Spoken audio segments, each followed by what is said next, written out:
Les doy la bienvenida a esta nueva sesión del seminario. Hoy día nos acompaña el académico de la Universidad de Aysén, Gino Montesinos, así que me gustaría darle las gracias a Gino por aceptar la invitación a participar de esta actividad.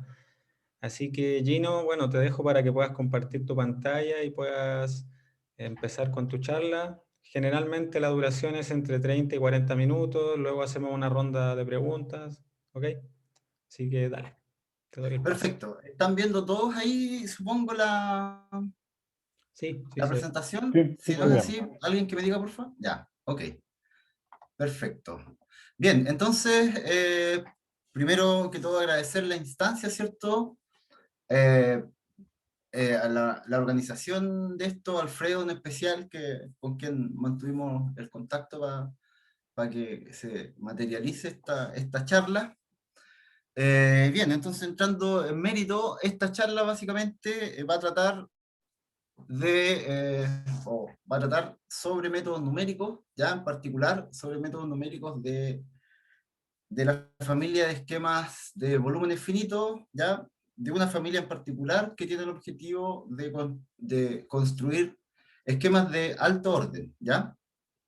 Esta familia de esquemas necesita dos ingredientes para lograr su objetivo. Uno es un tipo de interpolación que en la literatura se llama reconstrucción, y el otro ingrediente es un procedimiento, ¿ya? Vamos a verlo más en detalle, por supuesto, pero para ir adelantando cosas, que se llama el procedimiento de Cauchy-Kowalewski, ¿ya? O Cauchy-Kowalewskaya, etc. Y la presentación de hoy entonces trata sobre este último punto y básicamente una simplificación de ese procedimiento, ¿ya? Que entre otras cosas permite obtener un algoritmo, ¿ya? Recursivo, pero al final del día un algoritmo que se asemeja bastante a una ecuación más cerrada, cosa que no es fácil de obtener para el procedimiento en general o antes que esta simplificación fuese introducida. Bien, pero entonces entremos en materia y vamos a partir, obviamente, con la presentación de la estructura, ¿ok? Con los contenidos que vamos o que les voy a dar a conocer. Entonces, vamos a partir primero con la motivación, luego obviamente vamos a hablar del esquema mismo y finalmente en esa discusión van a ser qué es este procedimiento y cuál es la simplificación. Y finalmente vamos a terminar, por supuesto, con resolviendo algunas ecuaciones, ¿ya? Para ver que efectivamente esto funciona, ¿ya? Ok, entonces la motivación principal es, por supuesto, que este tipo de esquema resuelve una clase de ecuaciones diferenciales, ¿ya? Que a la vez modelan fenómenos físicos, ¿ya? Típicamente, leyes de transporte están asociadas con estas ecuaciones que son las de tipo hiperbólicas, ¿ya? Para las cuales no hay soluciones exactas, ¿ya? En su mayoría. Así es que para estudiar cualquier fenómeno que se pueda describir con este tipo de ecuaciones, es necesario recurrir a métodos numéricos. Entonces, esa es la vuelta al final del día y lo que motiva desarrollar esquemas y que tengan la capacidad de reproducir de la mejor manera posible los fenómenos que puedan estar detrás de una ecuación. Entonces, vamos a revisar un par de tres ecuaciones que son más o menos clásicas, o no sé si son clásicas, pero me gustaría partir presentándolas a modo de motivación. Vamos a ver solo problemas unidimensionales, ¿ya? Pero que pueden ser extendidos al caso multidimensional a través de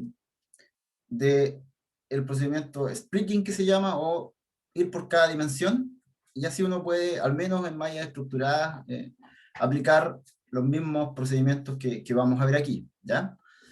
Y otra razón por la que vamos a hacer el caso unidimensional y por qué es importante lo unidimensional, pensando en que finalmente los objetivos siempre son en 2 o en 3 dimensiones, o las aplicaciones a veces son ahí, es que si algo no funciona en el caso unidimensional, ¿qué caso tiene hacerlo para el multidimensional? ¿Ya?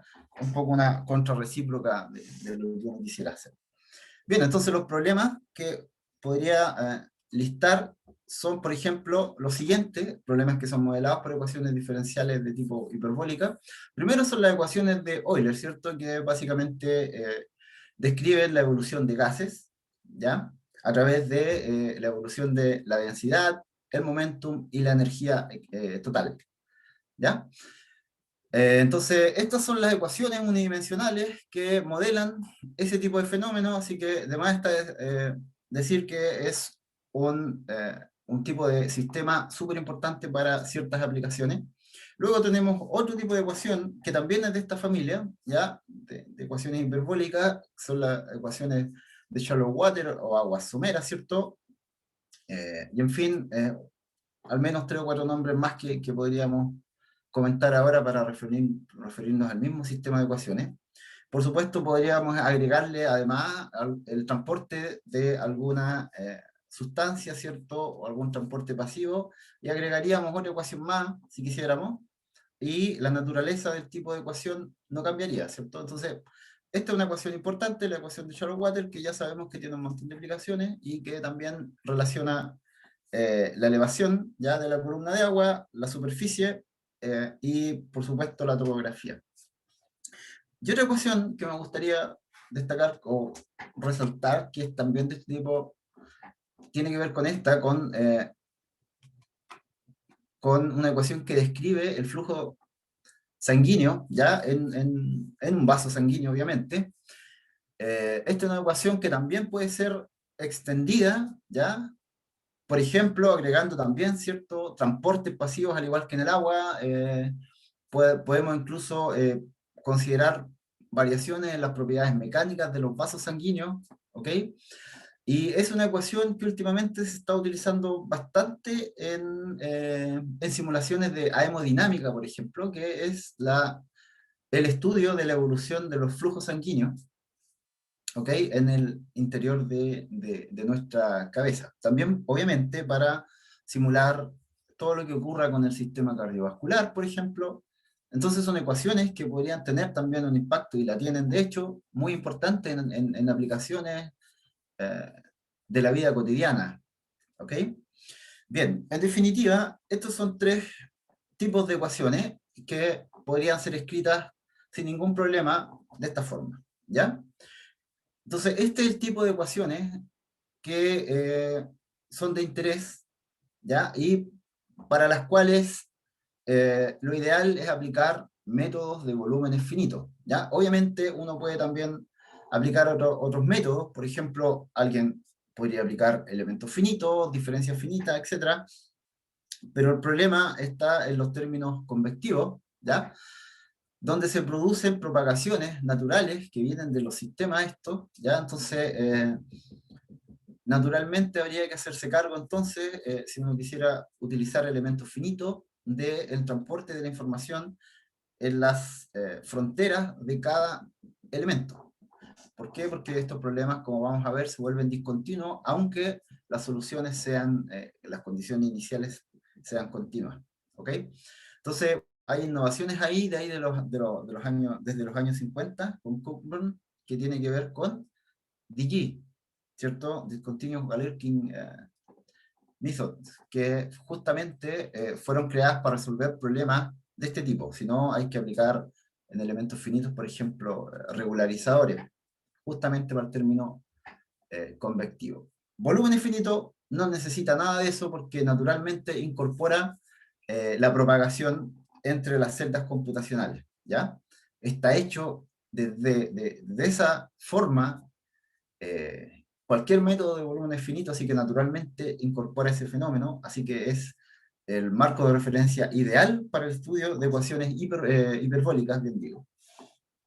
Entonces, vamos a ver ahora cómo se resuelven o cómo es un esquema en volúmenes finitos, o de dónde nace. Bueno, un esquema de volúmenes finitos nace simplemente de integrar, ¿ya? La ecuación anterior que les mostré, y uno llega a esta fórmula que se conoce como la fórmula de un paso. ¿Por qué? Porque normalmente se utiliza la información en el tiempo n simplemente para encontrar la solución al siguiente nivel de tiempo, ¿ya? Como además estos esquemas vienen de haber hecho la integración, entonces uno puede probar también que bajo ciertos requisitos de la manera en que uno aproxima ciertos términos, estos esquemas además son conservativos, ¿ya? Sobre todo si este término S sub i, que representa eh, el incremento de energía, por ejemplo, por llevarlo a esos términos, ¿ya? Que pudiese tener el sistema. Entonces, cuando eso no está, debería conservarse todo, ¿ya? Así que por eso, esto a veces, este tipo de ecuaciones se llaman ecuaciones o leyes de conservación, ¿ya? Y los esquemas numéricos, como el 1, si no tuviéramos término fuente, ese sub i, se llaman esquemas conservativos, ¿ya? Y si lo tuviera, y si tuviera el S sub i, esto pasa a llamarse, bueno, la ecuación primero se llama una ley de balance hiperbólico, y esto ya no es una ley de conservación, sino que una ley de balance, ¿ya? Luego de esta nomenclatura, entonces, podemos decir que lo que hace un método de volumen infinito es ir aproximando los Q y n más 1, recuerden que estamos en el caso unidimensional, donde cada Q y sub n es una aproximación de esta media integral de la solución. Entonces, si yo parto, por ejemplo, con una condición inicial continua, al hacer la media integral se destruye automáticamente cualquier condición o cualquier regularidad que pueda tener la solución, y por lo tanto, en cada celda computacional yo puedo tener un salto de discontinuidad. Pero eso automáticamente se resuelve con el otro término que está acá al lado, el f sub i más un medio, que representa justamente la media integral, pero ahora en tiempo, de lo que ocurre justo en la interfaz. Por eso que la información automáticamente desde una interfaz a otra está súper bien incorporada en este tipo de método, ¿ya? Entonces, un método de volumen finito está completamente determinado cuando nosotros decimos que f i más un medio se aproxima de cierta manera. El método puede ser bueno, malo, etcétera, pero está completamente determinado cuando nosotros damos una aproximación. Entonces, lo ideal sería encontrar aproximaciones que fuesen estables, ¿cierto? Que fuesen representativas de la física. Esto quiere decir que describan bien el traspaso de la información de celda en celda y que tuvieran la máxima aproximación posible, ¿ya? ¿Por qué? Porque principalmente cuando nosotros queremos evaluar este término necesitamos recurrir a la información del estado, pero puntualmente. Ya acabamos de ver que esto lo que hace es evolucionar en el tiempo medias integrales, o sea, perdemos la capacidad puntual. Entonces, por esto que se utilizan aproximaciones o interpolaciones de las celdas, ¿ya? Ese procedimiento que se llama reconstrucción, que les hablé a modo general al inicio, se aplica por esa razón, porque necesitamos acceder desde celdas computacionales hasta información puntual. Bien, entonces estamos interesados en este caso en una familia particular de volúmenes finitos que tiene la capacidad de eh, entregarnos soluciones de órdenes arbitrarios. ¿Y por qué es importante tener órdenes arbitrarios y por supuesto alto orden? Es porque, bueno, obviamente todos nosotros tenemos una idea, ¿cierto? Que los errores se minimizan, pero también son métodos más complejos que requieren más cálculo y por lo tanto pueden ser mucho más caros, ¿cierto? Entonces, por eso les quiero mostrar este gráfico, para convencerlos de que efectivamente el alto orden es algo que debería incorporarse cuando sea posible, por supuesto, en estrategias, al menos en leyes de conservación, ¿ya? Por lo siguiente, por lo que dice este gráfico. El gráfico muestra el error de una solución o el error de un método numérico con respecto al cálculo de algún problema que por supuesto tenga una solución exacta. Lo que ustedes están viendo acá es una solución exacta de la ecuación de Euler, ¿ya? Entonces tienen el error en la norma L1 versus el tiempo computacional, es decir, desde que ustedes hacen correr el programa hasta que les entrega la solución. Todo eso está en el tiempo de CPU para este gráfico. Así es que el alto orden es más caro, efectivamente eso muestra este gráfico, pero tampoco es tan terrible esa información. ¿Por qué? Porque, por ejemplo, si uno quisiera, o si uno implementara un método de segundo orden, Uno consumiría un tiempo computacional, ¿ya? Pero con ese mismo tiempo computacional, si uno implementa un método de tercer orden, fíjense que escala el error automáticamente de 10, cerca de 10 a la menos 2, hasta 2 órdenes de magnitud, y casi 3 con el cuarto orden, y para qué decir el quinto orden, que efectivamente son 4 órdenes de magnitud, ¿no? O sea, estamos hablando de que son errores realmente significativos, y el tiempo computacional, si bien es caro, no lo es tanto. ¿Por qué? Porque si ustedes implementaron un método de segundo orden y quisieran, por ejemplo, obtener una solución con un error de 10 a la menos 4, por ejemplo, entonces imagínense, proyecten esta recta negra que corresponde al método de segundo orden, terminaría, no sé, en tiempos de 10 a la menos o 10 a la más 5 quizás, ¿ok? Si proyectáramos esa línea recta y buscáramos su intersección con las rectas de la CPU. En cambio, por ejemplo, un método de tercer orden ya parte de casi de 10 a la menos 4. Entonces, el tiempo computacional para alcanzar esos órdenes son mucho menores. Así que, en definitiva, hay ganancia al utilizar métodos de alto orden, y esa es la idea, entonces, de esta charla: estudiar esa clase de métodos que puede generar métodos de alto orden, y hablarles sobre una contribución, digamos, en la construcción de este tipo de métodos. Ahora, para construir métodos de alto orden, esta no es la única estrategia. Yo les estoy mostrando esta porque es la que yo trabajo, pero ustedes podrían utilizar, bueno, los esquemas Wino, no sé si lo han escuchado, que se trabajan, por ejemplo, en combinación con algún método de integración, por ejemplo, rungecuta o algún otro, etcétera. Y entonces hay esos dos tipos de métodos al menos. Después tienen los IMEX, donde también es como un marco de referencia que uno puede implementar después con también métodos de integración que sean como más familiares para uno, etc. En definitiva, hay varias maneras de generar alto orden, ¿ya? El punto es que este gráfico busca mostrar que es beneficioso construir entonces esos esquemas, ¿ya?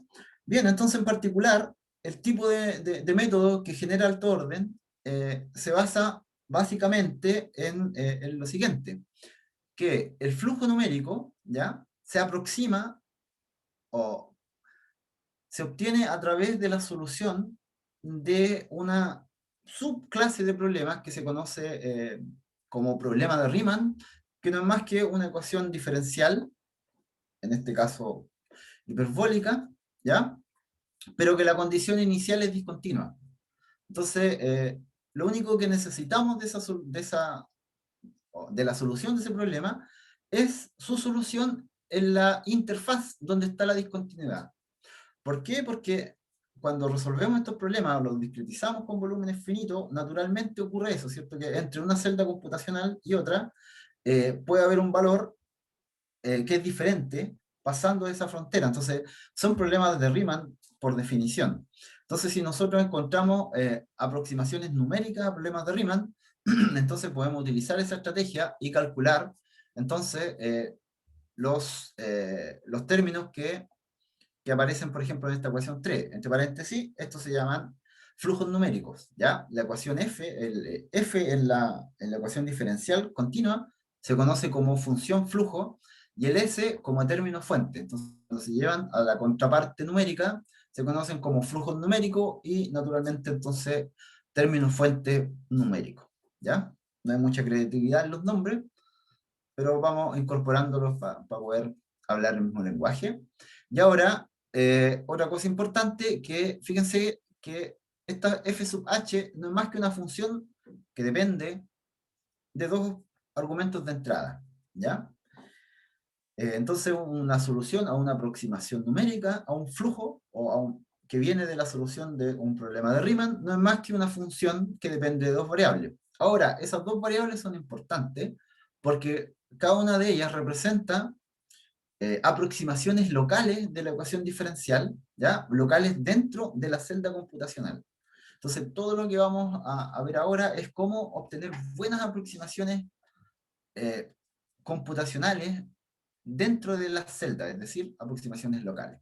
Entonces, este es como la cáscara general para construir los métodos de alto orden de la familia de métodos numéricos que se llaman de tipo Eider, ¿ya? Que son más o menos del 2001. O sea, 2001, 2002. Ya van a cumplir entonces como 20 años.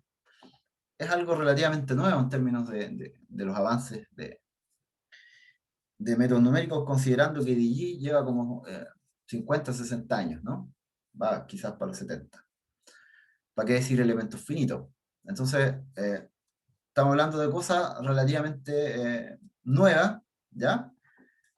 Pero no así la cantidad de trabajo que se ha generado al respecto. Entonces, vamos a estudiar cómo obtener esos predictores basándonos básicamente en una idea del 2015, donde uno dice, bueno, vamos a aproximar o vamos a asumir que dentro de las celdas computacionales todo es regular o tiene cierta regularidad.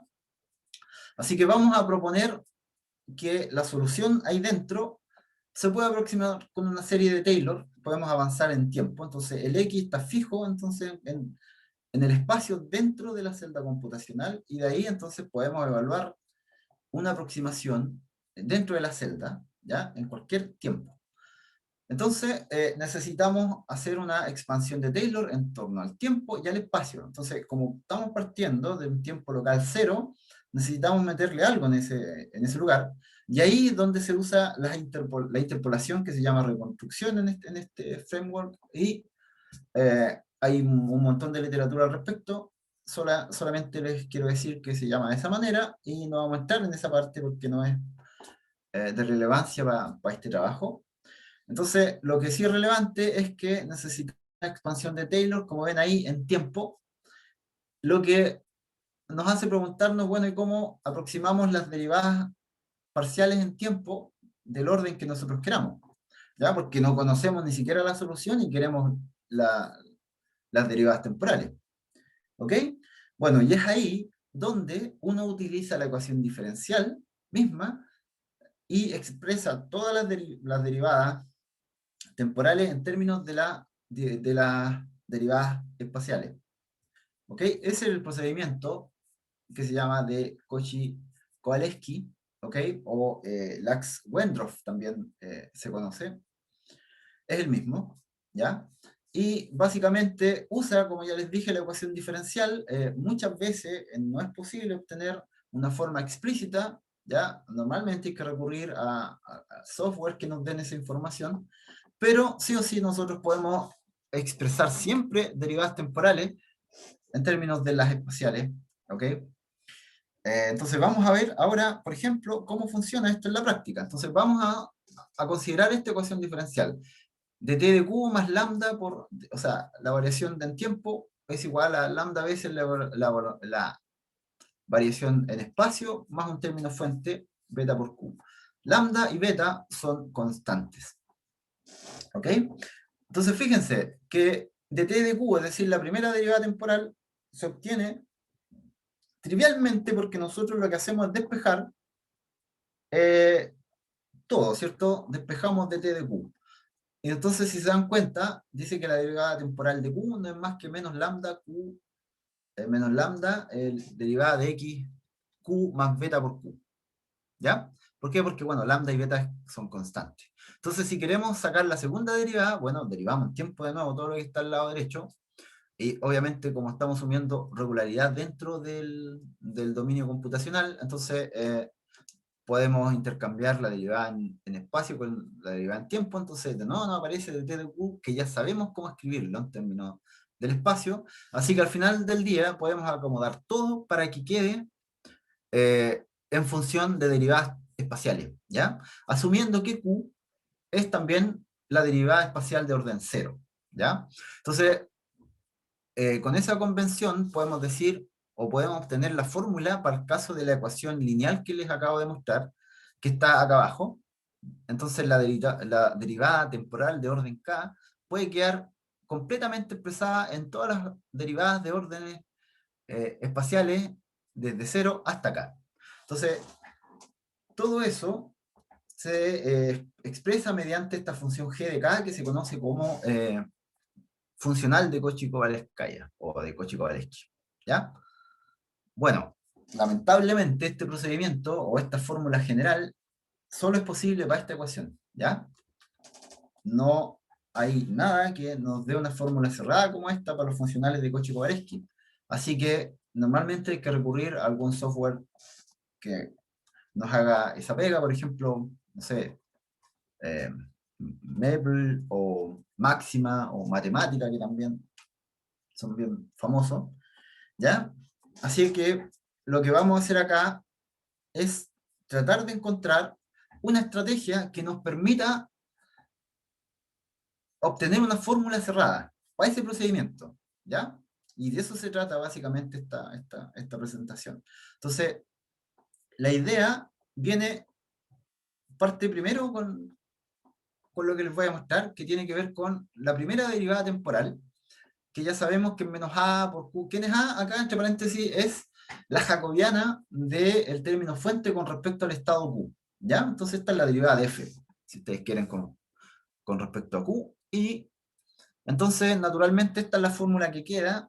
Entonces, la ecuación 6 es lo que queda si nosotros usáramos Cauchy-Kovalevsky convencional, ¿ya? Y luego, entonces, vamos a usar una simplificación. La simplificación es que, como el estado, Q, depende del espacio y tiempo, entonces cuando yo evalúo la matriz jacobiana A en ese estado, que depende del espacio y del tiempo, entonces nos permite interpretar esto como si fuera una matriz que simplemente depende del espacio y del tiempo. ¿Ok? Entonces, en vez de escribir menos a de q, escribimos menos a de x, t. ¿Por qué? Porque miramos esta matriz como si fuera dependiente de esas dos variables. Hasta ahí, esto parece súper inocente, ¿ya? Pero, ¿qué pasa si volvemos a integrar con respecto al tiempo? ¿Ya? Si tal cual lo hicimos para la ecuación lineal. Bueno, entonces ahora lo que tenemos que hacer es derivar esas matrices. ¿Por qué? Porque son matrices que dependen de esas variables. Si nosotros usáramos el Cauchy-Kovalevsky convencional, tendríamos que, por la regla de la cadena, comenzar a integrar la matriz con respecto a cada componente del vector de estados, y después cada vector de estado habría que derivarlo con respecto al tiempo, y de nuevo ahí utilizaríamos la derivada temporal en términos de las derivadas espaciales del orden que corresponda. Entonces, ya de lo que les estoy contando deberían hacerse una idea de que es un lío tremendo, y entonces esta simplificación colapsa cosas, por ejemplo, en menos a de t. Menos a de t, si nosotros usamos la regla de la cadena, entonces debería ser igual que si estuviésemos usando el procedimiento convencional. Pero acá vamos a detenernos simplemente en decir a de t. Y después nos vamos a preocupar en cómo aproximar esos términos, ¿ya? Pero hasta aquí matemáticamente todo está bien, o sea, la introducción de la simplificación fue para cambiar el punto de vista nomás, ¿ya? Bien, entonces, si volvemos a derivar, entonces nos queda al final no aparece otra matriz, la matriz B, que aparece en la última parte de la ecuación 8, nace porque cuando nosotros integramos, voy a volver atrás solo para decirles algo. Cuando tomamos la ecuación 7, si nosotros derivamos con respecto al tiempo, entonces la función S depende de Q, entonces claramente ahí también hay que aplicar la regla de la cadena, entonces aparece la matriz jacobiana de S, ¿ya? Son matrices jacobianas porque en general tanto S como F son funciones vectoriales, ¿ok? Por eso, en términos generales, sus derivadas son matrices. Entonces, ¿qué obtenemos? Obtenemos entonces esa matriz B, que aparece también naturalmente en el caso convencional. Y la siguiente simplificación es, bueno, asumir esa matriz B de ahora en adelante como si fuera una matriz que depende del espacio y tiempo nomás. Entonces, solo con esas dos consideraciones podemos seguir derivando, ¿ya? Haciendo las derivadas de las matrices como si no conociéramos su forma, así que aplicamos derivadas nomás. Es así como la segunda derivada en tiempo puede quedar expresada completamente en términos de la derivada de Q más derivadas de las matrices jacobianas. Obviamente van a aparecer derivadas en tiempo y en espacio. La gracia está en que si nosotros usamos estas simplificaciones simplemente, es posible obtener una fórmula recursiva. Y eso es lo que encontramos, ¿ya? Y enviamos con Cotincha Balsara, él es un físico, ¿ok? Que trabaja ecuaciones de magneto-aerodynamic, que es como acoplar Euler con campos magnéticos, etcétera. Entonces, este tipo de ecuaciones resuelven varios problemas de su ámbito, entonces es alguien que contribuye bastante en este tipo de problemas, ¿ya? Entonces, este trabajo lo encontramos o lo hicimos en conjunto, ¿ya? Y, eh, y esto es básicamente lo que está detrás de todo esto, esa ecuación 10, ¿ya? Que resume una forma iterativa para encontrar las derivadas temporales. ¿Ok? Entonces ahí aparecen varias matrices. En particular ve que ustedes ya la conocen, pero ojo que después hay que derivarla. Bueno, estas también tienen una forma explícita, yo puse la más compacta nomás. Y la matriz C que ustedes ven acá es la que contiene toda la parte iterativa. E involucra también, por supuesto, otras matrices, pero solamente son dos las que están jugando siempre. La matriz C y la matriz D, donde la matriz D tiene esta forma y aparecen estas derivadas espaciales de las matrices jacobianas, ¿ya? Pero también, si se fijan en la ecuación 11, en algún momento hay que tomar las derivadas temporales de estas matrices. Alguien me puede decir por ahí, bueno, pero estás cambiando un problema por otro, porque antes necesitáis saber las derivadas espaciales del estado nomás, y ahora necesitas saber las derivadas temporales y espaciales de las matrices. Y la respuesta es verdad, es sí, hemos cambiado un problema por otro, pero la gracia es que este ahora tiene una forma cerrada, ¿ya? Y que es súper fácil de programar. Bueno, no sé si fácil, pero es programable.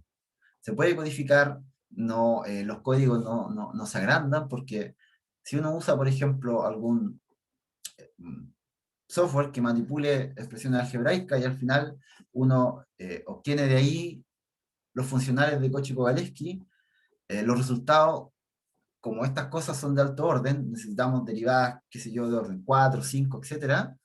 Entonces son unos mamotretos gigantescos que cuando vamos a compilar los códigos después, demoran en compilar. Quizás son rápidos si ustedes quieren en la ejecución, pero hay otras cosas que quitan bastante tiempo. En cambio, esto no. Se pone ahí y listo. Es mucho más simple, ¿ya? Hay cierta complejidad, por supuesto, porque ahora hay más operaciones involucradas, pero al final del día también son multiplicaciones de matrices y vectores, y todos sabemos que hay ahora rutinas optimizadas para eso, Fortran sobre todo, C, etcétera, que es donde normalmente uno programa este tipo de cosas, ¿ya? Entonces ahora les voy a mostrar cómo programar, o más o menos cuál es la estrategia detrás, no voy a entrar en los detalles porque por el tiempo, etcétera, ya considerando que ya vamos en la mitad y de ahora en adelante viene la parte rápida. Entonces, lo que queda por mostrarles ahora es cómo uno aproxima las derivadas temporales y espaciales de las matrices jacobianas, ¿ya? Bueno, y la idea detrás de eso es proporcionar dentro de la celda computacional, recuerden que lo que estamos haciendo acá es aproximar eh, predictores, es decir, soluciones locales dentro de la celda de la ecuación diferencial, ¿ya? Entonces, lo que hacemos es mallar internamente las celdas computacionales, ¿ya? Y entonces dar interpolaciones o dar aproximaciones del estado ahí, luego evaluar las matrices en cada uno de estos nodos y por lo tanto después interpolar la información que esté en los nodos, ¿ya? Lo que implica, por supuesto, dar buenas aproximaciones para los valores del estado en cada nodo.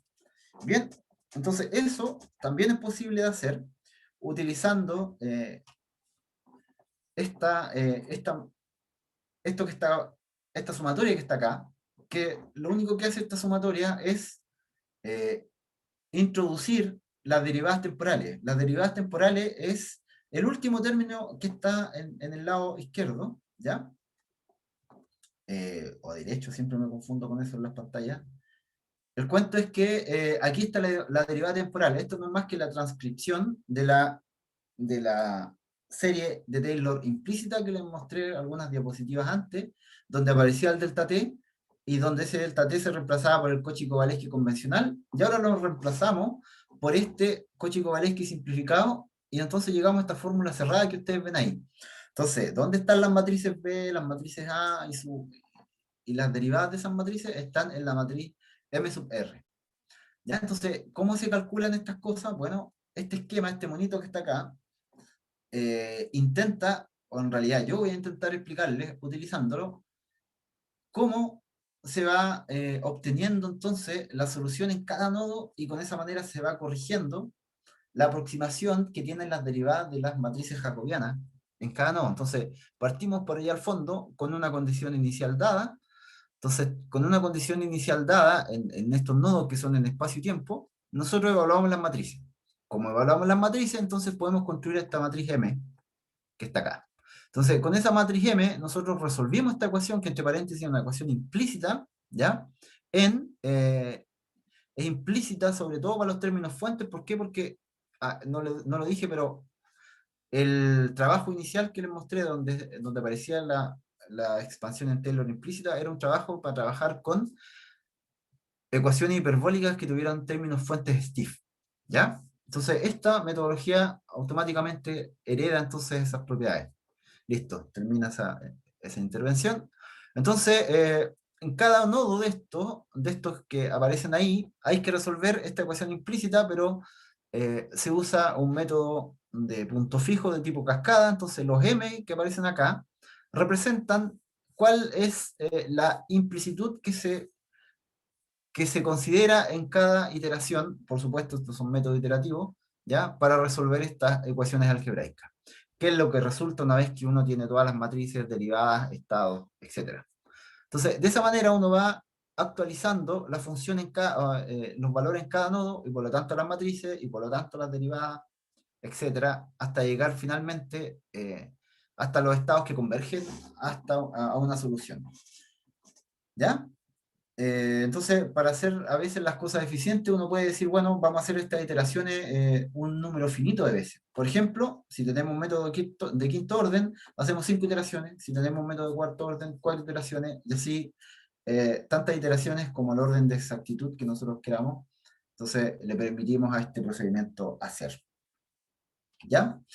Entonces vamos ahora a pasar a la parte de los resultados numéricos. Con esto entonces, o con lo anterior, termina la descripción de cuál era la simplificación que introdujimos y cómo esa simplificación se pone en un marco más general para encontrar las soluciones locales, y cómo esas soluciones locales después entran en los flujos numéricos y por supuesto los términos fuentes. ¿Ya? Entonces eso hace el mapa completo de cuál es el procedimiento, la simplificación y cómo se implementa para resolver el problema, que son los que vamos a revisar desde ahora en adelante.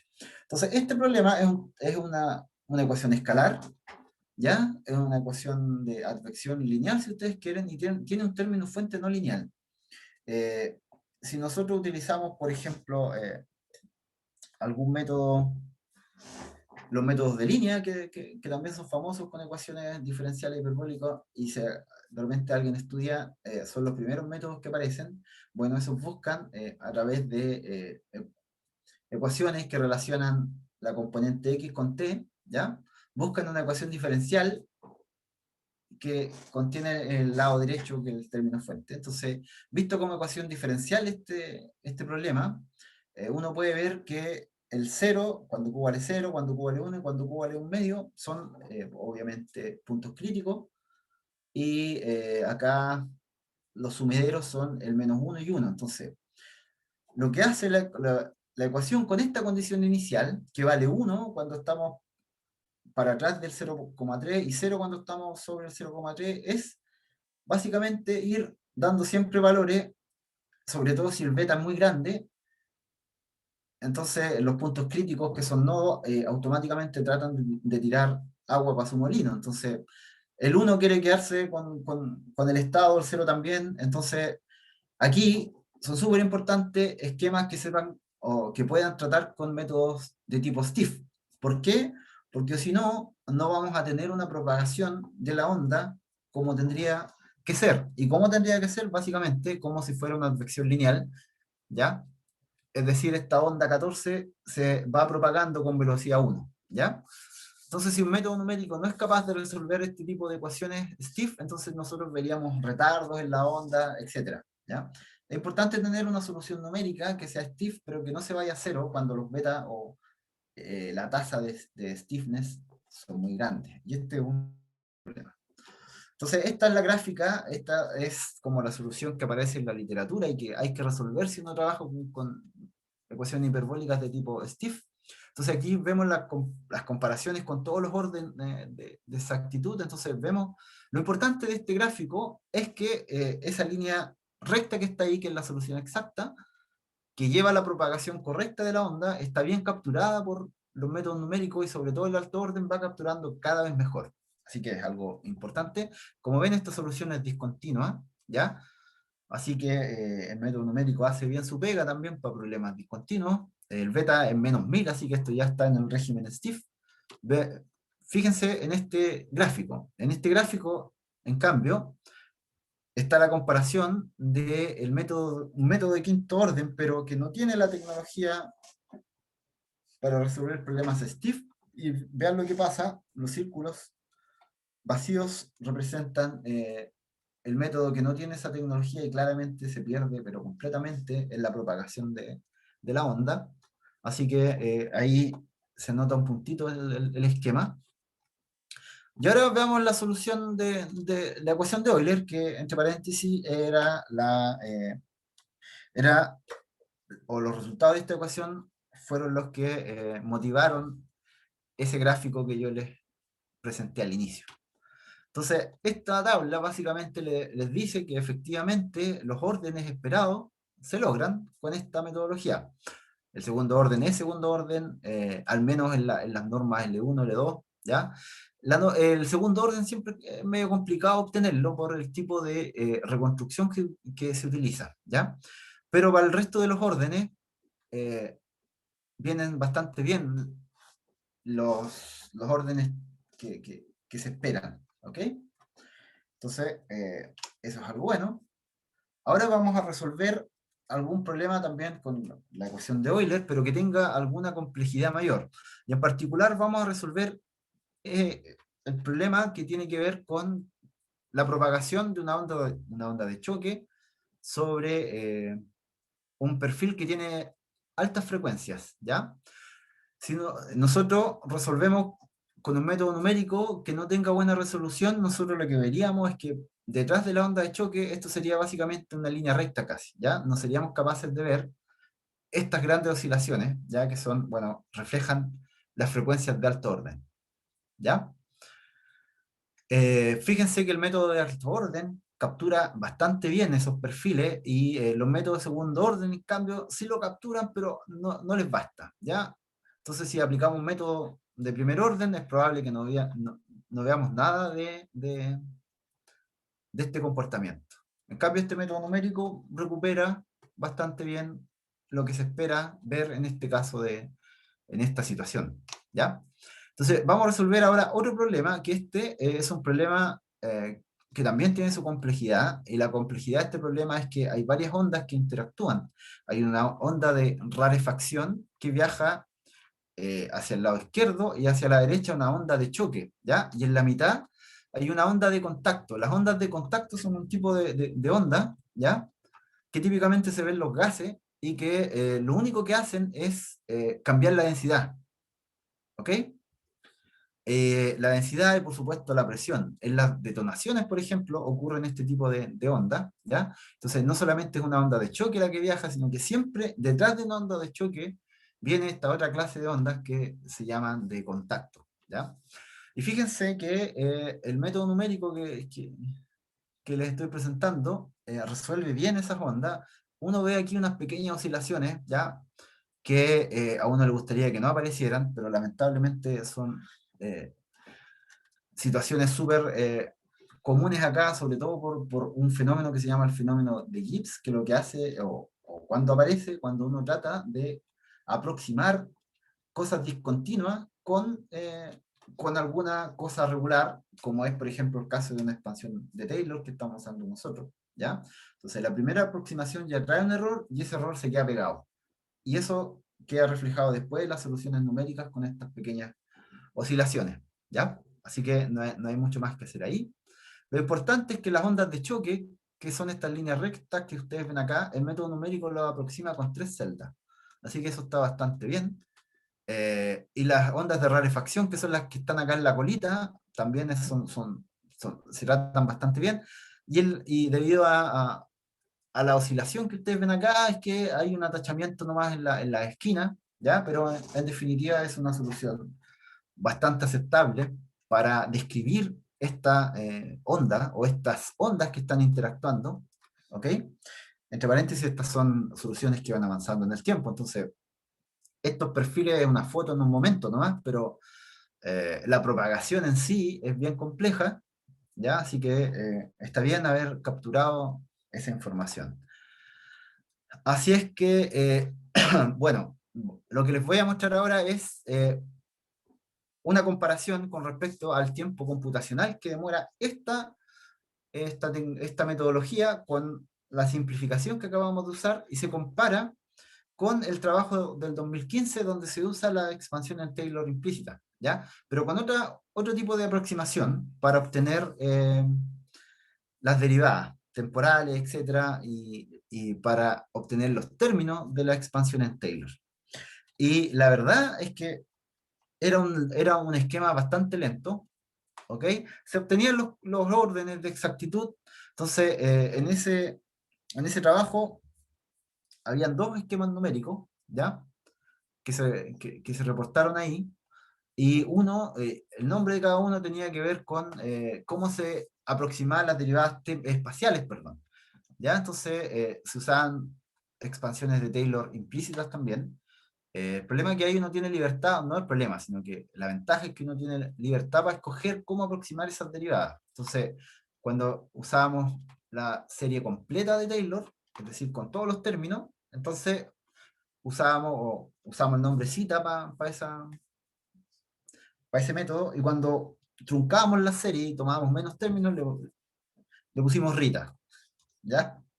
No vamos a decir por qué, pero estos son los resultados de cada uno de esos esquemas. Eh, por sí solos no tienen mucha gracia, ¿ya? Porque hay que compararlos, tendría que haberlos puesto juntos, o sea, bueno, cuando presentamos estos estaban juntos, entonces uno podía discriminar. Pero yo quiero que se detengan un poco en mirar los tiempos de CPU de esos dos esquemas que les estoy mostrando, ¿ya? Que este es el Taylor completo para las derivadas y estos Taylor reducido para las derivadas. Hay un ahorro de tiempo computacional en Taylor reducido, pero definitivamente la reducción de la simplificación que introdujimos fue buena, ¿ya? Y además hay otra cosa importante, fíjense que en todo el otro esquema, cuando uno salta de orden, se genera un gap entre una recta y otra. Acá no, ¿por qué? Porque el gap existe, pero es lineal. O sea, hay un factor lineal de un orden al otro, así es que un tipo de implementación no cuesta tanto con respecto a la implementación con dos órdenes sucesivos de exactitud. ¿Ya? Entonces, esas son cosas que descubrimos de esta metodología, que por supuesto no era el objetivo de la simplificación. La simplificación era para obtener nomás una fórmula cerrada, pero pues, el esquema numérico que resultó tenía las ventajas que le acabo de mostrar. Bien, las conclusiones es simplemente el resumen de todo lo que les fui comentando, ¿ya? Así que lo voy a dejar ahí. Después, lo que viene después es la gracia, así que aprovecho de dárselas inmediatamente y les dejo pegado ahí las conclusiones y por supuesto el artículo donde aparecen más detalles, por supuesto, de lo que les acabo de mostrar. Bien, eso sería por mi parte con la presentación. Gracias, Gino. Muy interesante la charla. Ahora vamos con una pequeña ronda de preguntas. Les pido, por favor, que si tienen preguntas pueden alzar la mano y yo les doy la palabra inmediatamente. Voy a intentar respetar el orden. Bien, a ver, tenemos una mano levantada de Mike. Adelante, Mike. Chino, muy interesante. Yo tengo una pregunta. En la página 8 mostraste los errores en comparación con el tiempo para métodos de alto orden. Uh-huh. En ese caso, o sea, ¿pensaron en desarrollar un método como espectral, para decirlo? Ujú. O sea, digamos, si yo veo acá los puntos de inicio de la recta, si los junto con una línea, eso tendrá un orden exponencial. Entonces, no sé si Mm. eso será Mira, algo que se puede hacer. no hemos pensado en utilizar espectrales porque básicamente estos son métodos globalmente explícitos y van de celda en celda, ¿ya? Por la parte del flujo numérico. O sea, no sé si espectral es la palabra correcta, pero un método que, que aumenta el orden de aproximación y no la resolución Ah, de la ya. explicación, por decirlo así, no sé cómo. Sí, sí, claro, que aumente el orden y no el costo, dices tú. Pero Claro, el o sea, problema, en vez de tomar un orden fijo, aumentar el orden. Sí, ya. El tamaño, ¿no? no, claro, el costo aumenta, pero Sí. también tendrá una convergencia exponencial, ¿no? Sí, perdona, quizás si sobreentiendo la pregunta, no tiene que ver con, porque de alguna forma este gráfico tampoco refleja un cambio en los tamaños que tú vayas a considerar de malla o una malla fija aquí, ¿no? No, las mallas están en realidad relacionadas con el tiempo CPU, ¿ya? Ya. ¿Ya? Entonces, claro, a ver, quizás así se entiende un poco más el gráfico, que uno tiene una malla, que son básicamente las mismas mallas para sacar las tasas de convergencia, ¿ok? Entonces, en cada malla, un método de segundo orden demora tanto tiempo, el de tercero demora otro tiempo, y así sucesivamente, y cada uno está emparejado con algún error, ¿ya? Entonces, lo que estamos graficando acá son esos puntitos, pero en la escala log-log, ¿ya? ¿No? Erwin, es un orden fijo es un método H, ¿no es cierto? Y Ujú. yo me pregunto si se podría ser un método P, Mm. ¿se entiende? Ya, Fijar una malla y aumentar el orden. ya. No sé si No hay eso... que perder de vista que estos son problemas que necesitan la misma resolución en espacio y tiempo, ¿ok? Ujú, Entonces, claro, la malla uno podría cambiar, eh, la malla uno la podría cambiar, por supuesto, ¿ya? Y P en realidad lo estamos cambiando porque P está metido en la reconstrucción, ¿ya? En ese procedimiento que acá no se los comenté, está metido el P a través del orden de los polinomios de reconstrucción, ¿ok? ujú, Y el P, por supuesto, es el que tiene la relación directa con el orden de exactitud. Entonces, cada uno de las pendientes, ¿ya? Es justamente el P en estos gráficos, eh, ujú, Mijail, sí. Michael, ¿ya? Claro, y el H, lo único que hace el H acá, como estos son problemas que van dependiendo del tiempo, bueno, esta es una foto en un tiempo final nomás. Entonces, el H lo único que hace es variar el CPU en este caso. Quizás esa interpretación sería Ujú, más sí. cercana a tu pregunta. No se entiendo, o sea, la fórmula cambia de orden a orden, eso es como... Sí. Sí, Y con respecto a lo espectral, a los métodos espectrales,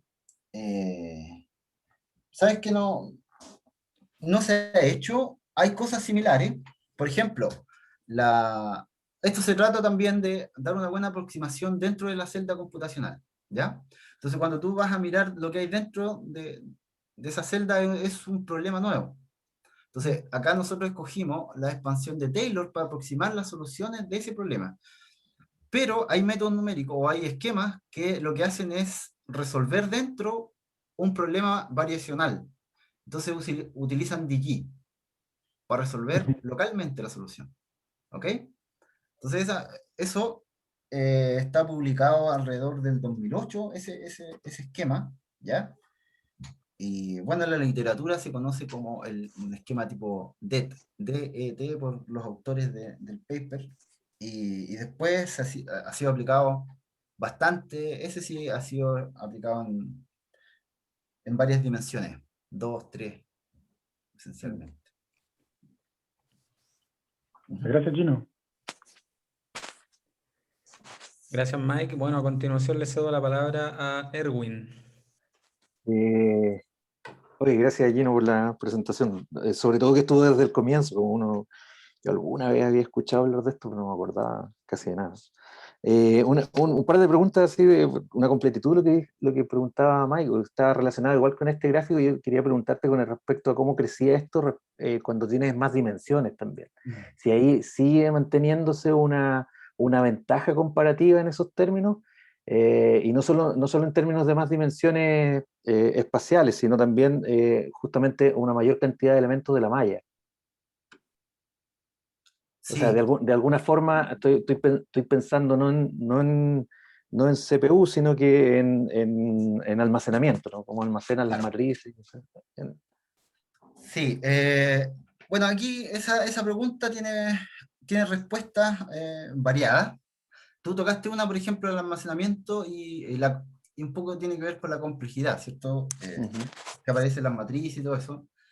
Eh, por ejemplo, en elementos finitos hay que invertir matrices todo el rato, ¿cierto? Sobre todo en problemas temporales.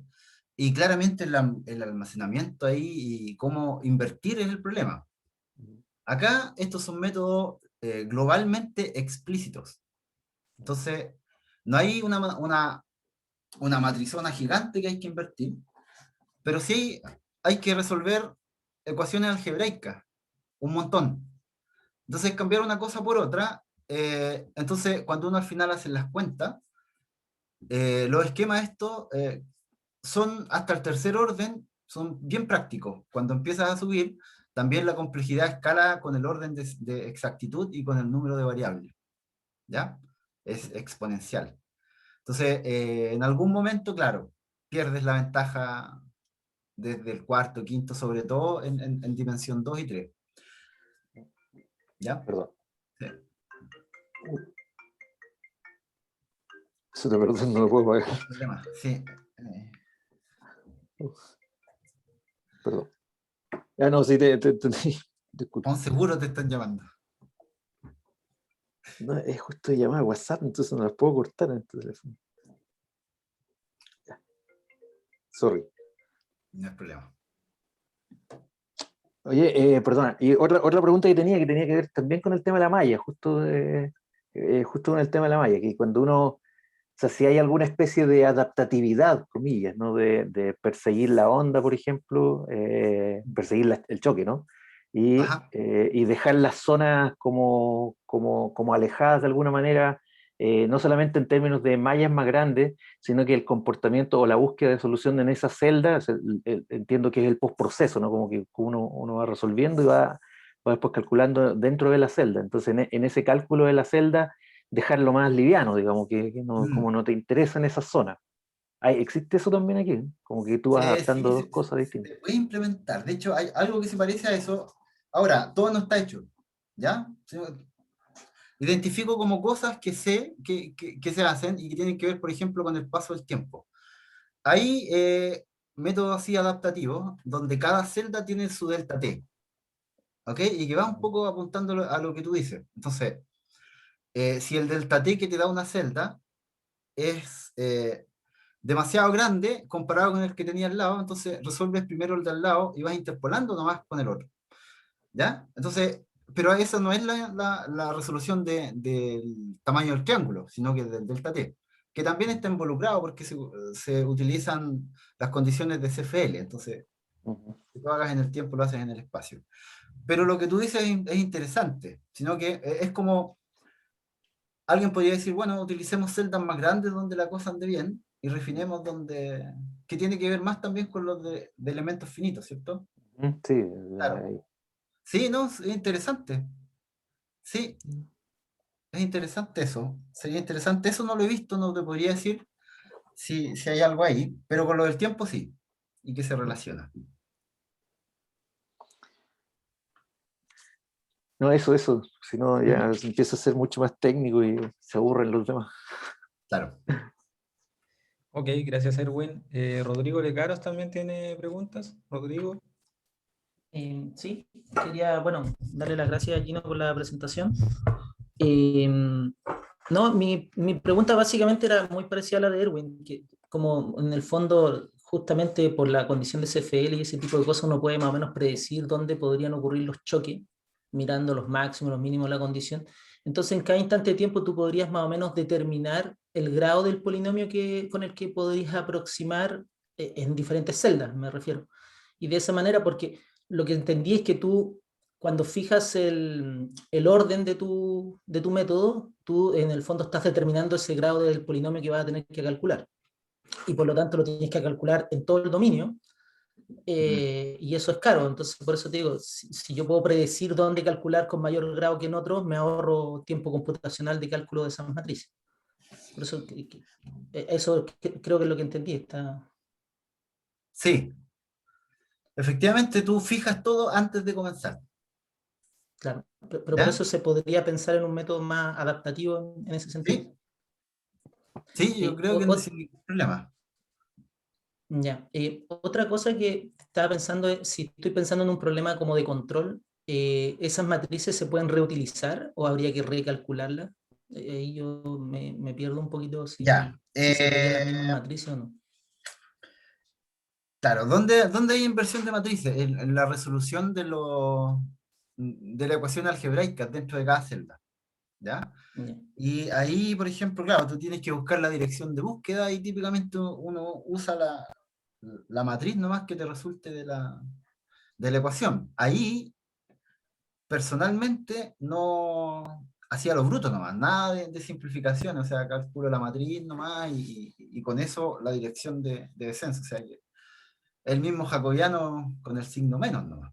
Pero si acelerara la búsqueda, algún otro método de descenso más optimizado, sí, sería una ventaja, sin duda. Pero, por ejemplo, si estoy pensando en un problema de optimización de eso donde tienes que resolver el sistema primal y el dual es el adjunto, básicamente es casi el mismo sistema, o sea, probablemente va a aparecer linealizado, pero va a ser como un sistema muy similar. Estoy pensando, ¿se podrían recuperar o volver a ocupar alguna de esas matrices? O tratar de aprovechar por ese lado, digo, el recurso. ¿Tú crees que Sí, se sabes podría? que suena interesante. Yo no lo he hecho como te digo, pero sí o sí, ahí hay un factor no menor que va sumando al final al costo del esquema. Entonces, si se identificara una matriz o una dirección de descenso, ¿ya? Que fuera representativa y que se precalculara al menos por cada paso de tiempo, ya sería una ventaja tremenda. Porque ahora, en cada paso de tiempo y por cada celda computacional, hay que calcular la matriz. Ujú. Sí. Y lo otro es, si yo ya tengo calculado este sistema, siempre pensando en el problema de control, tengo calculadas las matrices, digamos, del dual, eh, ¿es necesario hacer el mismo orden en los dos sistemas, en el primal y en el dual? Pa. Es que yo creo que es que viene naturalmente con los polinomios que tú escoges y por lo tanto con la expansión de Taylor que tienen que tener los mismos términos. Sí, así es que sí, vienen emparejados todos los números, digamos. Pero ahí entra un poco una pregunta, tú le hiciste también con los polinomios, ¿no? Que también se preguntó más adelante que como ir haciendo una adaptación, hacer métodos más adaptativos.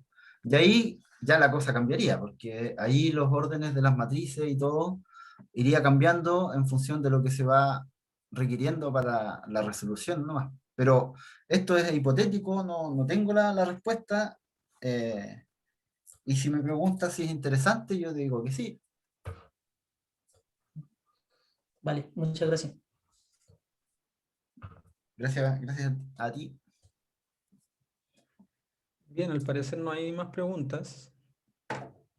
Así que bueno, con esto entonces ya estamos culminando esta sesión. Agradezco nuevamente a Gino por la buena voluntad de participar. Muy interesante la charla. Y gracias también a los participantes. Nos estaríamos viendo entonces la próxima semana, en el próximo seminario. Ya, excelente. Gracias a ustedes también por las preguntas. Así que eso. Gracias por la invitación. Lo pasé bien también, estuvo grato al momento. Bueno, Gino.